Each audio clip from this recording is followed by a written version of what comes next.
you'd be surprised at how many kids don't know how to grow something, which is wild to me. You give them a packet of seeds and, oh, why are we putting them in this bag? And what's germination?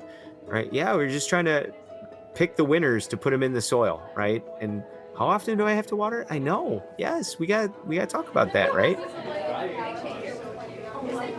Okay, I need some crowdsourcing.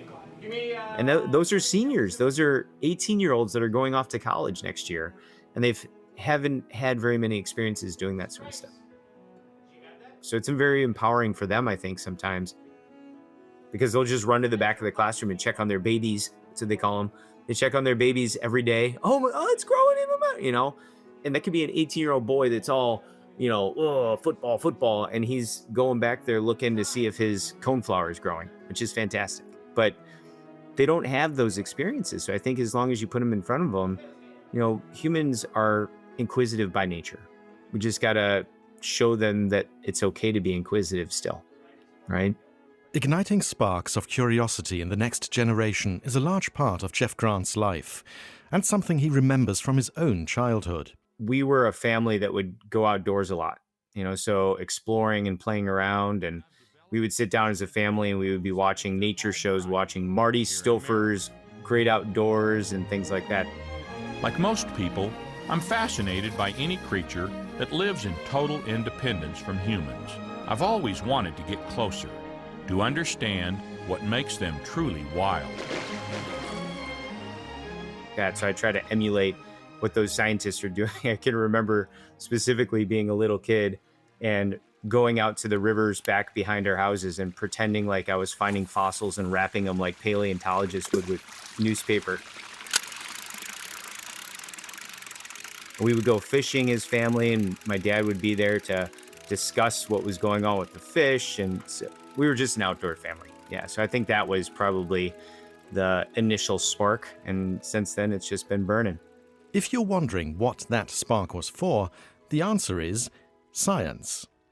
Welcome to Living Planet. I'm Neil King, and in this episode we're exploring the vital role science teachers play in helping the next generation understand climate change, and how, against a backdrop of climate denial, underfunding and fossil fuel groups with deep pockets, educators sometimes have their work cut out for them. Yeah, back of your head. This is more for me instructing the other teachers than anything else. All right. Jeff Grant originally planned to study medicine, but after he began helping out at a nature center, he had a change of heart. He switched to follow in the footsteps of his father, who was a science teacher for more than 30 years. Now, after more than 2 decades of teaching high school science in Illinois, he's earned a reputation for igniting young minds. And along the way, he picked up a prestigious Golden Apple Award for excellence in teaching. Just say left organism, right organism, or if you want to say a color designation, so that you have. For the last, I would say, decade and a half, I've just seen more and more of the things that I grabbed to learn. So textbooks, I don't read textbooks on a fun basis. Let's put that on the record. I'm not that much of a nerd. But when I go to like a Barnes and Noble, I always browse the science section to grab books that I want to read, right? So I read a science book every morning, reading a fantastic one right now by Kate Marvel, it's very good. But it's just seeing more on the shelves that are connected to climate change stuff. Books aside, the volume of papers related to rising global temperatures has risen so exponentially in the past decade that even dedicated individuals like Jeff would struggle to keep up. Some research estimates there are now more than 85,000 studies published on the topic, and a quarter of them were published in just the past 5 years.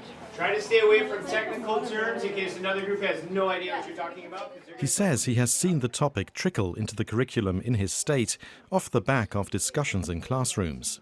But he personally has taken a very resolute approach to making sure his students learn about the climate crisis. I personally bake it in, so to speak. So my game plan is start really big, go way down to the cells, and then come back out again with evolution at the very end.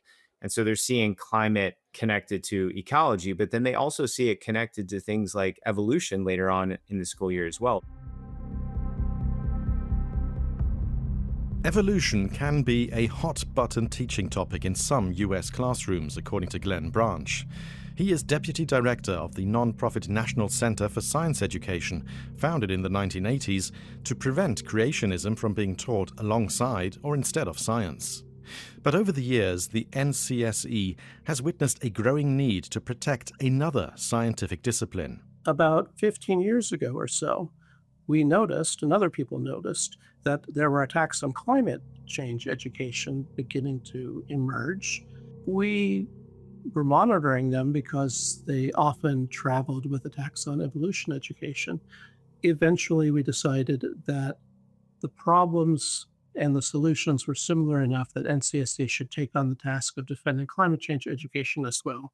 That takes the form of providing professional development to teachers across the country, offering science teaching resources and investigating what students are being taught. He sees it as an imperative that young people should understand the world they are living in. Today's students are tomorrow's consumers, workers, and voters, and they're going to be faced with a series of challenges due to the disruptions caused by climate change. And in order to deal with these challenges wisely, they'll have to have at least the basic understanding of climate change and its impacts and solutions.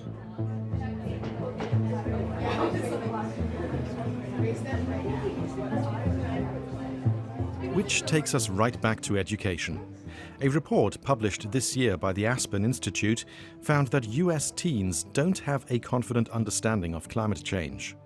Only 12% said they felt they know a lot about its causes, and over half of those asked regarded recycling as being the solution with the greatest impact.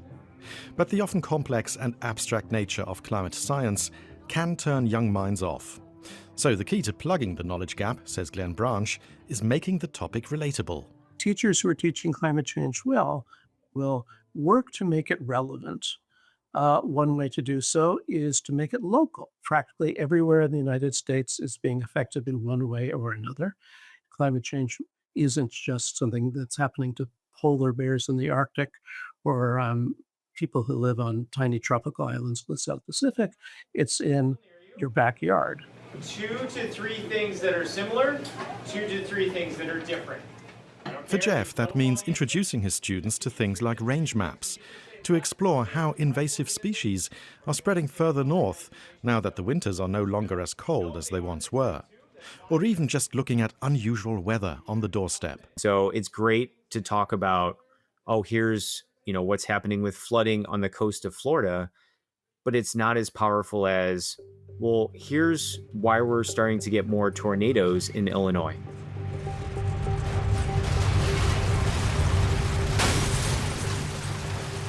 That is more impactful, and they see that, and why did we have this massive hailstorm in June? What are the possible implications of that? How frequently has that been happening over the last 3 decades? That's stuff that they can look at, and they can see it because it happened to them or around them. Climate education at school has the broad backing of older Americans. According to Yale University research, 3/4 of adults in the country want to see it incorporated into the classroom. But not all science teachers bring climate into the classrooms, and because the US school system is highly decentralized, there's no unified curriculum.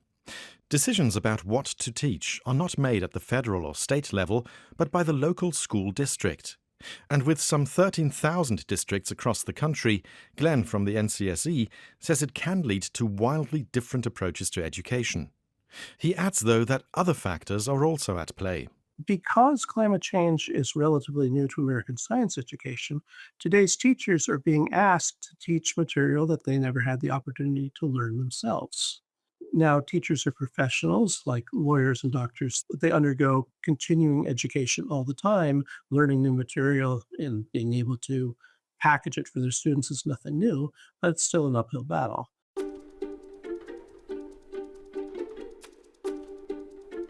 Which might be a good moment to remember those 85,000 studies and counting. In other words, it is easy to be overwhelmed by the sheer volume of available information. Add to that a rising tide of misinformation and disinformation spreading online and through well-funded campaigns, and teachers can feel like they're swimming against the current. The leading avenue for intentionally spreading inaccurate or misleading narratives about human-caused climate change is social media. But research published this year also highlights the role of conservative think tanks, industrial lobbies, and scientific hired hands in spreading skepticism.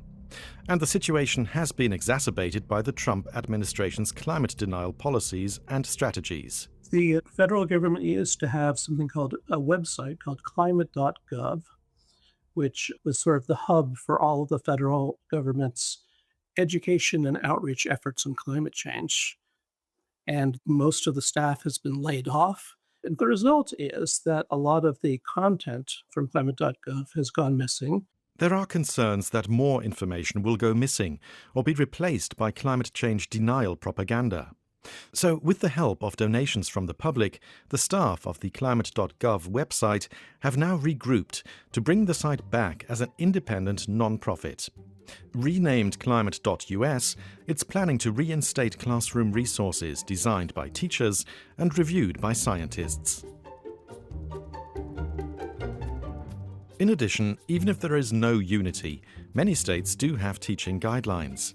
The Next Generation Science Standards were introduced in 2013 to set learning goals, some of which include climate change.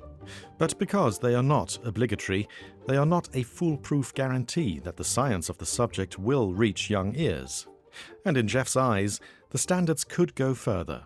I know that Illinois has a state standard that you need to have climate change as part of your curriculum. Somewhere in the 14-year-old to 18-year-old time range, there has to be something in the curriculum that addresses climate change, right? And that it's human influenced climate change that's affecting what we see in front of us right now. But not every state does that, right? Not every state has that as part of their curriculum. But even when you say that, right, when you give, well, here's the standard, you have to cover this standard, they don't give you explicit, this is how to do it, this is a lesson to do, right? It's kind of up to the teachers or the school districts to develop those things or find things to help them with that presentation to kids.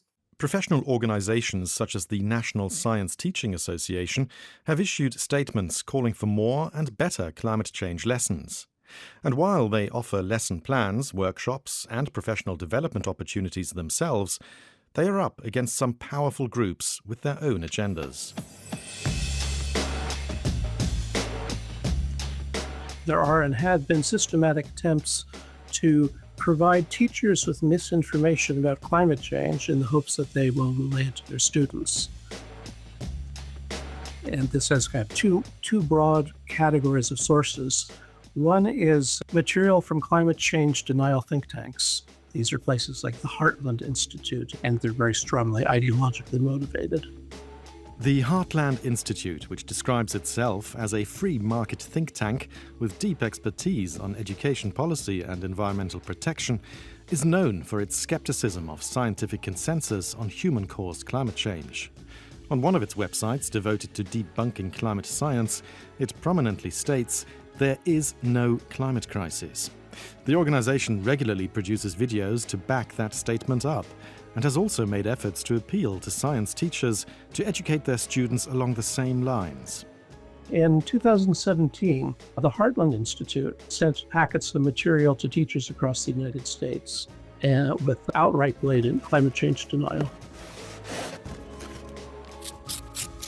Among other things, the packages included a book called Why Scientists Disagree About Global Warming, and a cover letter asking teachers to let students know that the human impact on climate is debated.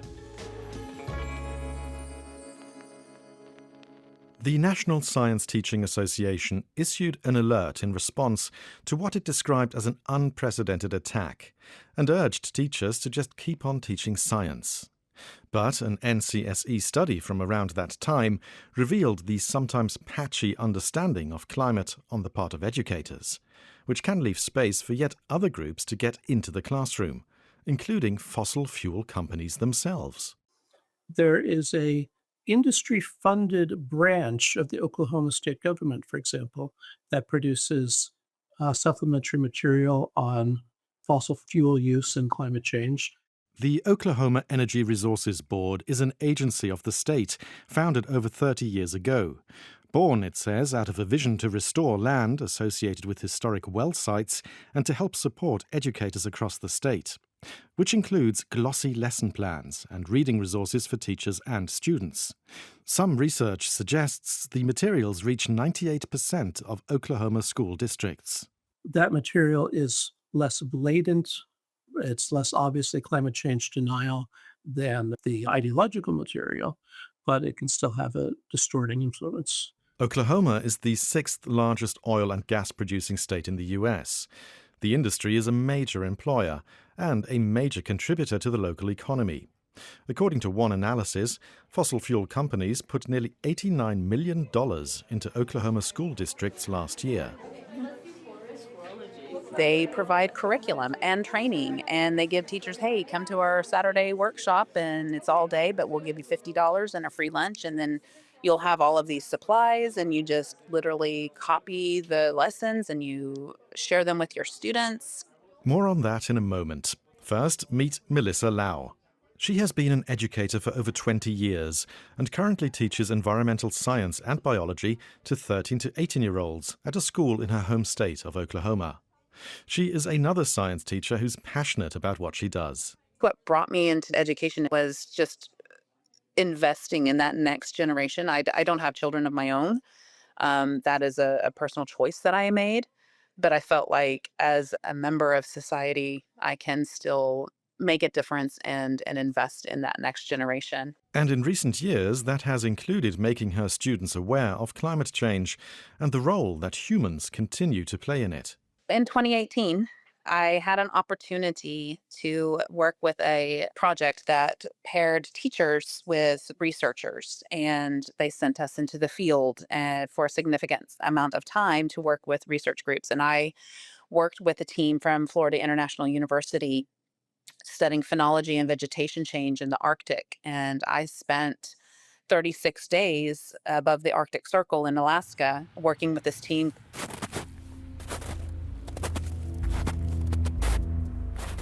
I think being in the environment that was the ecosystem that was so fragile and the tundra, and seeing the actual effects of a warming planet on the villages that were experiencing sea level rise, just the changes in the ecosystem that you could tell from the data they had been collecting, just how much that had been impacting it.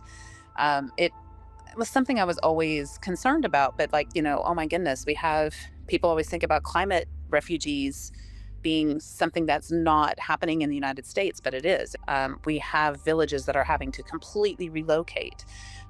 They're having to deal with just infrastructure and how to survive, surging seawater. Up until that point, she had not gone deep into climate in her classes.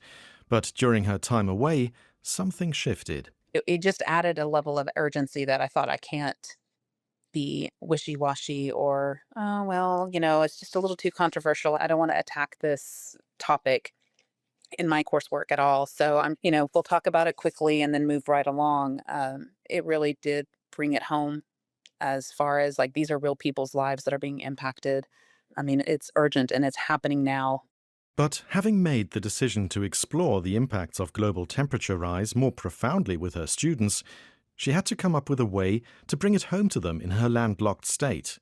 And that goes right back to making it something that they can actually relate to. Climate change looks really different in, where we are in Oklahoma, which is right in the middle of the country.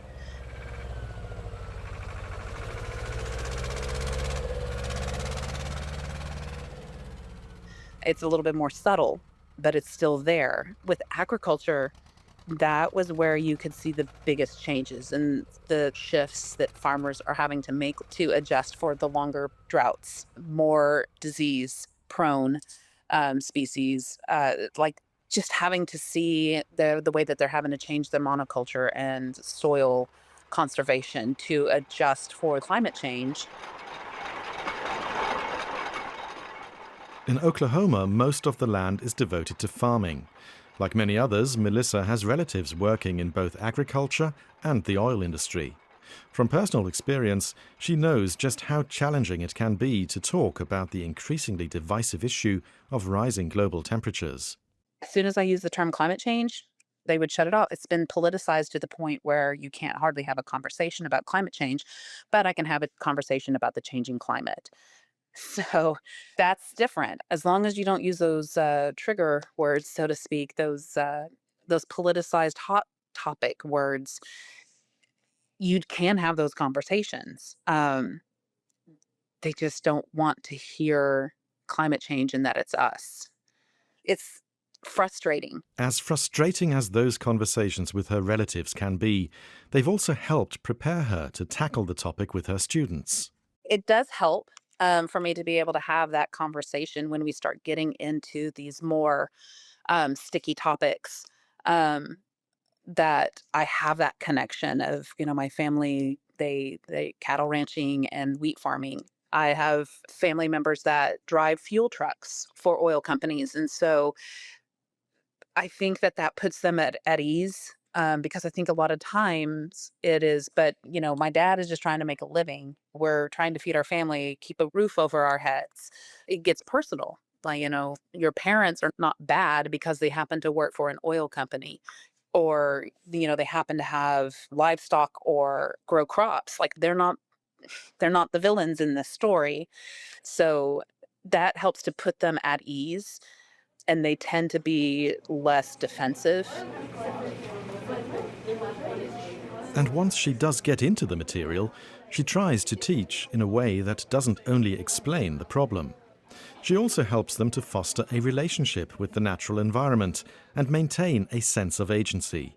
I always joke with them, it's like the first semester is like, this is our beautiful planet. And then the second semester is like, here's how we've messed it up.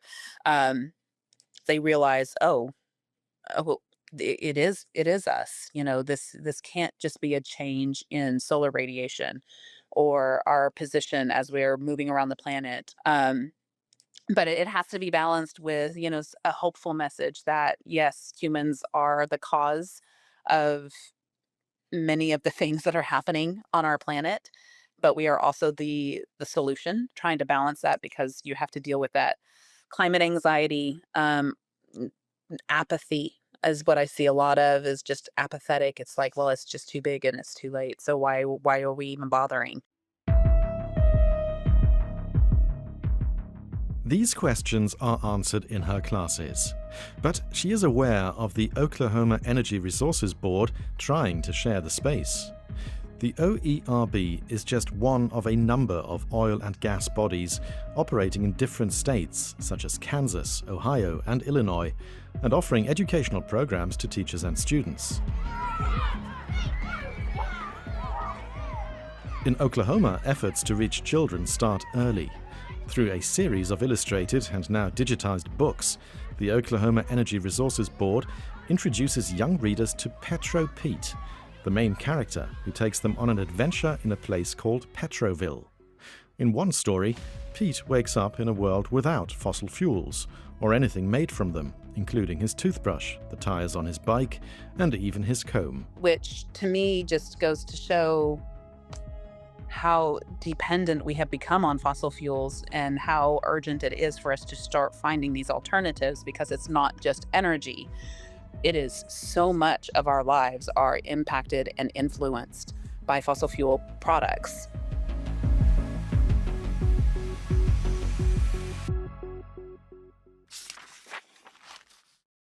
The books are just one part of a broader set of offerings, including full curricula that, if taught in their entirety, come with rewards like class field trips and workshops, with names like Petroactive and Fossils to Fuel. These programs are incentivized with professional development credits and a $100 stipend. Melissa says these kinds of resources might resonate with teachers who feel underprepared to teach what can be an overwhelming subject. That's very appealing in many ways. If a teacher is like, this seems legit. I mean, there's not anything wrong with the science or incorrect with the science. It just gives the impression of, look how good the fossil fuel industry is. It minimizes the impact. The literature paints them as the good guys, the ones to be trusted. Jeff Grant has noticed representatives of the fossil fuel industry at education conferences up in Illinois as well. but says the scale of intervention is less extreme than in Oklahoma. But he too understands why some teachers might opt to take part in professional development run by bodies like the Oklahoma Energy Resources Board. The hardest thing I feel like I have seen with professional development is the money piece, right? I mean, heck, teachers aren't exactly the best paid position in the country, and these companies, they have a lot of money, so they can throw it that way to try to put their resources with these teachers, and then they'll give them stipends too. And it is not helped by what Glenn Branch says is a systemic problem in the way schools get their funding. Some will come from the state, some from the federal government, but the majority is going to be local property taxes, and local property owners tend not to want to pay more taxes. He says the economic importance of the fossil fuel industry in states where its representatives actively court teachers and students makes it difficult to dislodge the programs they offer, even when parents raise concerns. That's why it's crucial to keep ensuring educators have access to scientifically sound materials and to involve them in helping spread accurate information. And that is where Jeff has become very active. Noticing a gap in available programs, he pitched the idea of a day-long climate education conference for Illinois science teachers to his department chair and got the green light. He teamed up with colleagues from the Golden Apple Academy to bring it to life, hosting the event at his school last year. To make it accessible, it was scheduled on a statewide professional development day. It was a major undertaking, but Jeff says it was absolutely worth it. So we ended up having about 400 teachers, middle school and high school teachers, come to the high school. We had scientists flying in from different states. We had local organizations giving presentations. So it was a full day of learning for these teachers. They were learning nothing but climate change, science-based stuff, from labs to presentations from great speakers. It was just knock your socks off, fantastic day. And the feedback was so good that he's involved in planning another conference for early next year. The amount of people at the end of the day, they were like, oh, I really needed this. This was fantastic. And when you go to that conference and you talk with other science teachers that want to do more and, they're going through the same frustrations, it's very empowering. It's a hopeful thing. It's not, gloom and doom. You can do this. The kids can do this. 2100 is the year to shoot for. Let's get on the correct trajectory. We'll be right back after this short message. I'm Samir Patel, editor-in-chief at Quanta Magazine. Our mission at Quanta is to cover what we call basic or fundamental research in science and math. That means the kind of work that's driven by curiosity and discovery and the search for knowledge. We're interested in how and why everything around us works the way that it does. On our brand new show, the Quanta Podcast, you'll meet the writers and editors behind the magazine, and together we'll explore the biggest ideas and the tiniest details. Join me for the Quanta Podcast, your weekly dispatch from the frontiers of science and math. In an ideal world, Jeff would love to see the concept expanded into other states. Reaching more teachers he knows would benefit from having the time and space to talk and hear about the topic and how to integrate it into their lesson plans. We're hoping. We're really hoping, because we don't operate with a budget. I don't get paid. The other people that are doing this, they're not getting paid. The hardest part is, we're reaching Illinois teachers. How do you get started in Indiana? How do you get started in Washington? I don't know. I don't know the answer to that, but we're hopeful that it would be something that could be done in other places. Melissa Lau has been asking herself questions along those lines because there are, she says, some colleagues who don't accept the science. That was one reason why she got involved with the National Center for Science Education. Earlier this summer, she presented some of their climate change resources to the state's educators, hoping it would help remove some of the obstacles to teaching climate change. There was probably 20 or 30 educators there, which to me, I felt like that was a huge success. And then the feedback that we were receiving these were teachers that, would be, they were excited about using that curriculum in their classrooms. She'd love to do more of that kind of work, and says her local school boards and authorities are supportive and interested in how her teaching can help prepare students for the future. But that same level of encouragement isn't coming from the state or federal level. As a teacher, I always felt like I needed to hold myself to a higher standard on social media, just as an example for my students. But now, just about anything can get me on our state superintendent's radar. I'm not too concerned about that, but I know for a lot of teachers, it's especially terrifying right now to speak out or say anything that can be seen as indoctrination. And that in itself could make bigger events that are open to teachers from across the state harder to pull off. I think teachers right now would feel like it would put them on some sort of list. So I don't know. I don't know how well that would be received if they were starting to get into the teaching climate change, but they're not as passionate about it. This is my 26th year. I'm a union member. I've got lawyers. I'm good. But there are others that are, they're just starting their careers. This is not necessarily something that they're wanting to get under fire and have to fight for 30 plus years of their career. Ultimately, she says there's a need to shift mindsets around the climate crisis and to depoliticize it so people can begin to see it for what it truly is. It's not about vilifying individual humans. Yes, the oil and fossil fuel industry has misled us in the same way that the tobacco industry had done to us in the 50s. But this isn't a morality issue. This isn't an identity issue. This is a humanitarian crisis. And no matter what side of the political spectrum you stand on, this is our greatest existential human crisis that we have to be dealing with. It is not right versus left crisis. Interestingly, and maybe encouragingly, she says her students tend to understand the role of humans in the climate crisis in a way that adults sometimes don't. And that chimes with Jeff's own experience in class. They just go with it. I mean, there's not a resistance. It's not something that they combat or that they see. Well, this isn't what I've been learning, right? All my life. No, the debt is there. It's not hard for them. Kids are very resilient. Kids are very smart. And they're also, as Jeff continues to witness, curious. Besides teaching, he also hosts a science club at his school, and last year he took 5 students to a state competition around environmental knowledge.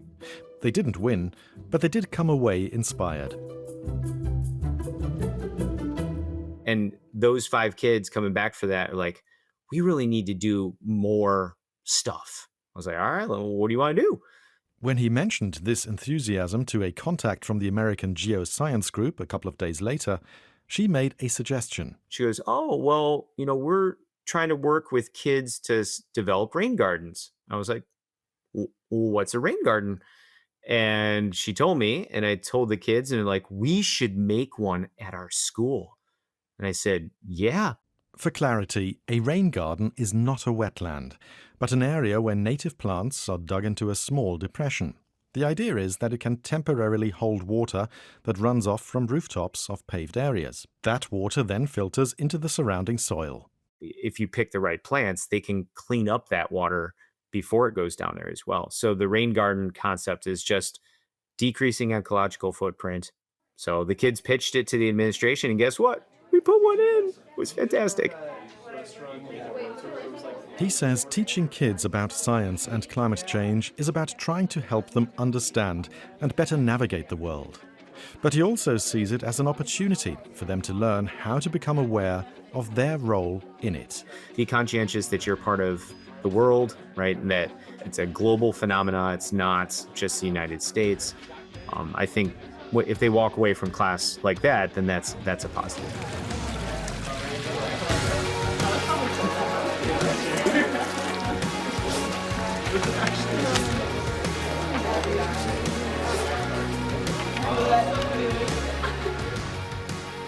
This episode of Living Planet was produced by Tamsin Walker and edited by me, Neil King.